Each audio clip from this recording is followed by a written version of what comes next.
ಎಲ್ಲರೂ ಕೂಡ ಭಾಗವಹಿಸಿ ಇವತ್ತಿನ ಸಭೆಯಲ್ಲಿ ಏನು ರಾಜ್ಯದ 7ನೇ ವೇತನ ಆಯೋಗವನ್ನು ಯಥಾವತ್ತಾಗಿ ಜಾರಿಗೊಳಿಸಬೇಕು ಸರ್ಕಾರ ಅಂತ ಒಂದು ಮೊದಲ ನಿರ್ಣಯ ಆಗಿದೆ. ಎರಡನೇದು NPS OPS ಆಗಬೇಕು ಅನ್ನುವಂಥದ್ದು ಎರಡನೇ ನಿರ್ಣಯ ಆಗಿದೆ. ಮೂರನೇದು ರಾಜ್ಯದ ಸರ್ಕಾರಿ ನೌಕರರ ಕುಟುಂಬದ ಸದಸ್ಯರಿಗೆ ಉಚಿತ ಆರೋಗ್ಯ ಯೋಜನೆಯನ್ನು ಕೊಡುವಂಥ ಕರ್ನಾಟಕ ಆರೋಗ್ಯ ಸಂಜೀವಿನಿ ಯೋಜನೆಯನ್ನು ಜಾರಿಗೆ ತರಬೇಕು ಅನ್ನುವಂಥ 3 ನಿರ್ಣಯಗಳನ್ನು ಇವತ್ತು ತೆಗೆದುಕೊಂಡಿದ್ದೇವೆ. ಈ 3 ನಿರ್ಣಯಗಳಿಗೆ ಸರ್ಕಾರದ ಮೇಲೆ ಹಂತ ಹಂತವಾಗಿ ತಿಂಗಳಲ್ಲಿ ಏನು ಸರ್ಕಾರದ ಗಮನ ಸೆಳೆಯುವ, ಒತ್ತಡ ಹಾಕುವ ಮತ್ತು ಹೋರಾಟದ ರೂಪದ ಭಾಗವಾಗಿ ಮೊದಲ ಹಂತವಾಗಿ ನಾಳೆ 8ನೇ ತಾರೀಕಿನಿಂದ 14ನೇ ತಾರೀಕೊಳಗಾಗಿ ಎಲ್ಲ ಜಿಲ್ಲಾ ಉಸ್ತುವಾರಿ ಸಚಿವರಿಗೆ, ಎಲ್ಲ ಜಿಲ್ಲೆಯ ಶಾಸಕರುಗಳಿಗೆ, ಆಯಾ ತಹಶೀಲ್ದಾರ್, ಆಯಾ DC ಅವರಿಗೆ ಮನವಿಯನ್ನು ಅರ್ಪಣೆಯನ್ನು ಮಾಡ್ತಾಯಿದ್ದೀವಿ. 3 ವಿಚಾರಗಳನ್ನ ಇಟ್ಕೊಂಡು ಆದಷ್ಟು ಬೇಗ ಈ ತಿಂಗಳೊಳಗಾಗಿ ಅದನ್ನು ಜಾರಿಗೊಳಿಸಬೇಕು ಅನ್ನುವಂಥ ಅವಕಾಶವನ್ನು ಸರ್ಕಾರಕ್ಕೆ, ಒಂದು ಸಮಯವನ್ನು ಅಥವಾ ಸರ್ಕಾರಕ್ಕೆ ಮನವಿಯ ಮೂಲಕ ಪ್ರತಿ ತಾಲೂಕಿನಲ್ಲಿ 200-300 ಜನ ನೌಕರರೆಲ್ಲ ಸೇರಿ ಸಂಘದಿಂದ ಮನವಿಯನ್ನು ತಾಲೂಕು ಜಿಲ್ಲೆಗಳಲ್ಲಿ ಕೊಡುವಂಥದ್ದು ಮೊದಲ ಭಾಗ. ಅದು 14ನೇ ತಾರೀಕೊಳಗೆ ಆ ಕೆಲಸ ಮುಗಿತದೆ. ಅದಾದ ನಂತರ 15ರಿಂದ 14ನೇ ತಾರೀಕಿಂದ 26ರವರೆಗೆ ಸೆಷನ್ ಇದೆ.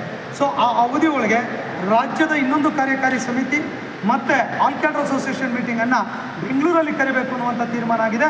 ಸೊ ಅಲ್ಲಿ ತೀರ್ಮಾನಗಳನ್ನು ಮಾಡಿ, ಸೊ ಏನು ಈ ಒಂದು ವಿಚಾರಗಳಿಗೆ ಸರ್ಕಾರ ಏನಾದರೂ ಸಕಾರಾತ್ಮಕ ಸ್ಪಂದಿಸದೇ ಇದ್ದಲ್ಲಿ ಆ ಸಭೆಯಲ್ಲೂ ಕೂಡ ತಗೊಳ್ತೇವೆ. ಈ ಸಭೆಯಲ್ಲೂ ಕೂಡ ಈಗಾಗಲೇ ತಗೊಂಡಿದ್ದೇವೆ. ಜುಲೈ ಅಂತ್ಯ ಅಥವಾ ಆಗಸ್ಟ್ ಫಸ್ಟ್ ವೀಕಿಂದ ನಾವು ಮುಷ್ಕರಕ್ಕೆ ಹೋಗಬೇಕು, ಅನಿರ್ದಿಷ್ಟ ಅವಧಿ ಕಚೇರಿಗೆ ಗೈರು ಹಾಜರಾಗೋದ್ರ ಮೂಲಕ ಒಂದು ಹೋರಾಟಕ್ಕೆ ಹೋಗಬೇಕು ಅನ್ನುವಂಥ ತೀರ್ಮಾನವನ್ನು ಮಾಡಿದ್ದಾರೆ. ಹಾಗಾಗಿ ಆ ತೀರ್ಮಾನ ಸೆಕೆಂಡ್ ಸ್ಟೇಜು. ಫಸ್ಟ್ ಸ್ಟೇಜ್ ಏನಂತ ಹೇಳಿದ್ರೆ ಮನವಿ ಕೊಡುವಂಥದ್ದು, ಮನವೊಲಿಸುವಂಥದ್ದು. Second stage all cadre association ಮತ್ತು ರಾಜ್ಯ ಕಾರ್ಯಕಾರಿ ಸಮಿತಿ ಬೆಂಗಳೂರು ಕರೆಯುವಂಥದ್ದು, ಅಲ್ಲಿ ತೀರ್ಮಾನ ತೆಗೆದುಕೊಳ್ಳೋದು. ಅದು ಯಾವುದೂ ಆಗಲಿಲ್ಲ ಅಂದರೆ ಅನಿವಾರ್ಯವಾಗಿ 3ನೇ ಹಂತ ಹೋರಾಟ ಜುಲೈ ಎಂಡ್ ಆರ್ ಆಗಸ್ಟಲ್ಲಿ ಅನ್ನುವಂಥದ್ದನ್ನು ಈಗಾಗಲೇ ತೀರ್ಮಾನ ಮಾಡಿದ್ದಾರೆ. ಭಾಳ ಜನ 29ರಿಂದ ಮಾಡಬೇಕು ಅನ್ನುವಂಥ ಅಭಿಪ್ರಾಯ ವ್ಯಕ್ತಪಡಿಸಿದ್ದಾರೆ. ಕೆಲವು ಆಗಸ್ಟ್ 1ರಿಂದ ಮಾಡಬೇಕು ಅಂತ ಹೇಳ್ತಾ ಇದ್ದಾರೆ. ಸೆಷನ್ ನಡೀತಾ ಇರೋ ಅವಧಿನಲ್ಲಿ ಮಾಡಬಾರ್ದು ಅನ್ನೋ ತೀರ್ಮಾನವನ್ನು ಮಾಡಿದ್ದಾರೆ. ಈ ಎಲ್ಲ ಅಂಶಗಳನ್ನ ಇಟ್ಕೊಂಡು ಇವತ್ತಿನಿಂದ ಸರ್ಕಾರದ ಮೇಲೆ ಪ್ರಬಲವಾಗಿರುವಂಥ ಒತ್ತಡವನ್ನು, ಮನವಿಯನ್ನು, ಗಮನ ಸೆಳೆಯುವಂಥ ಎಲ್ಲ ಹಂತಗಳ ಪ್ರಯತ್ನಗಳನ್ನು ಕೂಡ ಪ್ರಥಮ ಹಂತದಲ್ಲಿ ಮಾಡ್ತೇವೆ. ಅದಾದಮೇಲೆ 2ನೇ ಹಂತದಲ್ಲಿ ಕೂಡ ರಾಜ್ಯ ಕಾರ್ಯಕಾರಿಣಿ ಮತ್ತು ಆಲ್ ಕ್ಯಾಡರ್ ಅಸೋಸಿಯೇಷನ್ ಮಾಡ್ತೇವೆ.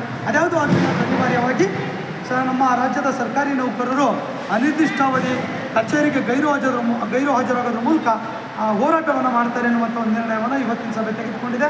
ಸೊ ಇವತ್ತಿನ ಸಭೆ ಜೊತೆ ಆಲ್ ಕ್ಯಾಡರ್ ಅಸೋಸಿಯೇಷನ್ ಸಭೆಯೂ ಕೂಡ ಭಾಳ ಮುಖ್ಯ ಇದೆ. ಅವರು ಕೂಡ ಈ ನಿರ್ಣಯಕ್ಕೆ ಪೂರಕವಾಗಿ ತೀರ್ಮಾನ ತೆಗೆದುಕೊಳ್ತಾರೆ ಅನ್ನುವಂಥ ವಿಶ್ವಾಸ ಇದೆ. ಅವತ್ತಿನ ಸಭೆ ಏನು ನಿರ್ಣಯ ಆಗ್ತದೆ ಅಂತ ತೆಗೆದುಕೊಂಡು ಅದೇ ಅಂತಿಮ ತೀರ್ಮಾನ ಆಗ್ತದೆ. ಅಲ್ಲಿಂದ ಹೋರಾಟಗಳು ಪ್ರಾರಂಭ ಆಗ್ತದೆ. ಈಗ ಪ್ರಮುಖವಾಗಿರುವಂಥ 3 ವಿಚಾರ. ರಾಜ್ಯ 7ನೇ ವೇತನ ಆಯೋಗ ಪೇ ಕಮಿಷನ್ ರೆಕಮೆಂಡೇಶನ್ ಮಾಡಿದೆ.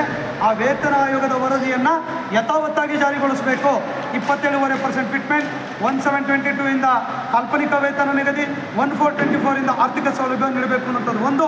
ಎರಡನೇದು NPS OPS ಆಗಬೇಕನ್ನೋ ವಿಚಾರದಲ್ಲಿ ನಾವು ಹಿಂದೆ ಸ್ಟ್ರೈಕ್ ಮಾಡಿದಾಗ ಒಂದು ಕಮಿಟಿ ಮಾಡಿದ್ರು. ಇವತ್ತು ಒಂದು ಸಭೆ ನಡೆದಿಲ್ಲ, ಆ ರಾಜ್ಯಕ್ಕೆ ಹೋಗಿ ವಿಸಿಟ್ ಮಾಡಿಲ್ಲ, ಸರ್ಕಾರಕ್ಕೆ ವರದಿ ಸಲ್ಲಿಸಿಲ್ಲ. ಹಾಗಾಗಿ ಈ ಥರದ ಆದೇಶವನ್ನು ಕೊಟ್ಟು ನಮ್ಮನ್ನು ಕನ್ವಿನ್ಸ್ ಮಾಡಲಿಕ್ಕೆ ಆಗೋದಿಲ್ಲ. ಈ ಬಾರಿ ಸ್ಪಷ್ಟವಾಗಿ ಅವರು ಈ ಸರ್ಕಾರನೂ ಕೂಡ ಮ್ಯಾನಿಫೆಸ್ಟೋದಲ್ಲಿ ಹೇಳಿದ್ದನ್ನು ಇಂಪ್ಲಿಮೆಂಟ್ ಮಾಡ್ತೇನೆ, NPS OPS ಮಾಡ್ತೇನೆ, ಅದ್ರ ಬಗ್ಗೆ ಒಂದು ಸ್ಪಷ್ಟ ನಿಲುವನ್ನು ತೆಗೆದುಕೊಳ್ಬೇಕು. ಮತ್ತು ಉಚಿತ ಆರೋಗ್ಯ ಯೋಜನೆ ಈಗಾಗಲೇ ಅಂತಿಮ ಹಂತದ ಬಂದಿದೆ, ಆದೇಶ ಆಗಿದೆ, ಕ್ಯಾಬಿನೆಟ್ ಡಿಸಿಷನ್ ಆಗಿದೆ, ಬಜೆಟ್ ಡಿಸಿಷನ್ ಆಗಿದೆ, ಲೋಕಾರ್ಪಣೆ ಆಗಿಲ್ಲ. ಸೊ ಲೋಕಾರ್ಪಣೆ ಮಾಡಿ ಚಾಲನೆ ಕೊಡುವಂಥ ಕೆಲಸ ಆಗಬೇಕು. ಈ 3 ಪ್ರಮುಖವಾಗಿರೋ ಕಡೆ ಇನ್ನು ಬೇಡಿಕೆಗಳು ಹೋದಾಗ 2,60,000 ಹುದ್ದೆ ಖಾಲಿ ಇದೆ, ಅದು ಒಂದು ದೊಡ್ಡ ಡಿಮ್ಯಾಂಡ್ ಇದೆ. ಕೌನ್ಸಿಲಿಂಗ್ ಸಿಸ್ಟಮ್ ಆಫ್ ಟ್ರಾನ್ಸ್ಫರ್ ತರಬೇಕು ಅನ್ನೋಂಥ ಡಿಮ್ಯಾಂಡು ಇದೆ. ಆಮೇಲೆ ಶಿಕ್ಷಕರ ಸಮಸ್ಯೆ ಇದೆ, ರೆವಿನ್ಯೂ, ಅವೆಲ್ಲ ಹೇಳ್ತಾ ಹೋದರೆ ತುಂಬ ಇದೆ. ಈಗ ಸದ್ಯಕ್ಕೆ 3 ವಿಚಾರಗಳನ್ನ ಇಟ್ಕೊಂಡು ನಾವು ಯೂನಿವರ್ಸಲ್ ಆಗಿರೋಂಥ ವಿಚಾರ ಇಟ್ಕೊಂಡು ನಾವು ಸರ್ಕಾರದ ಮೇಲೆ ಗಮನ ಸೆಳೆಯುವಂಥ, ಒತ್ತಡ ಹಾಕುವಂಥ ಹೋರಾಟದ ತಂತ್ರವನ್ನು ಅನುಸರಿಸ್ತಾ ಇದ್ದೇವೆ.